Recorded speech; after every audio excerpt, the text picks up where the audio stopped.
টানা ছুটি শেষে সোমবার থেকে খুলছে সরকারি বেসরকারি অফিস, আদালত, ব্যাংক, বীমা প্রতিষ্ঠান এবং দেশের পুঁজিবাজার।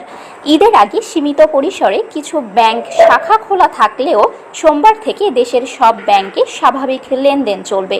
একই সঙ্গে ঢাকা ও চট্টগ্রাম স্টক এক্সচেঞ্জেও নিয়মিত লেনদেন শুরু হবে।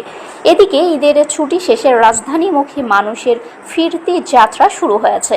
শনিবার ও রোববার দেশের বিভিন্ন অঞ্চল থেকে সড়ক, রেল ও নৌপথে কর্মজীবী মানুষ ঢাকায় ফিরছেন। ফলে রাজধানীর সড়কগুলোতেও ধীরে ধীরে যানবাহনের চাপ বাড়তে শুরু করেছে। তবে প্রতিবছরের মতো এবারও ঈদের পর প্রথম কর্মদিবসে অফিস পাড়ায় কর্মব্যস্ততা তুলনামূলক কম থাকতে পারে বলে সংশ্লিষ্টরা মনে করছেন। অনেক কর্মী সহকর্মীদের সঙ্গে ঈদের শুভেচ্ছা বিনিময়ে সময় কাটান এবং অনেক প্রতিষ্ঠানও প্রথম দিন সীমিত পরিসরে কার্যক্রম পরিচালনা করে। ব্যাংক পাড়ায়ও প্রথম কর্মদিবসে সাধারণত জরুরি প্রয়োজন ছাড়া লেনদেনের চাপ কম থাকে।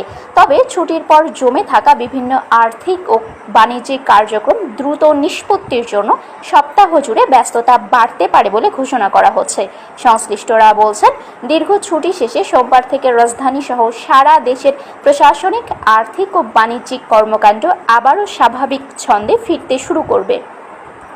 এবার ঈদুল আজহা উপলক্ষে 25 মে থেকে 31 মে পর্যন্ত সরকারি ছুটি ঘোষণা করা হয়।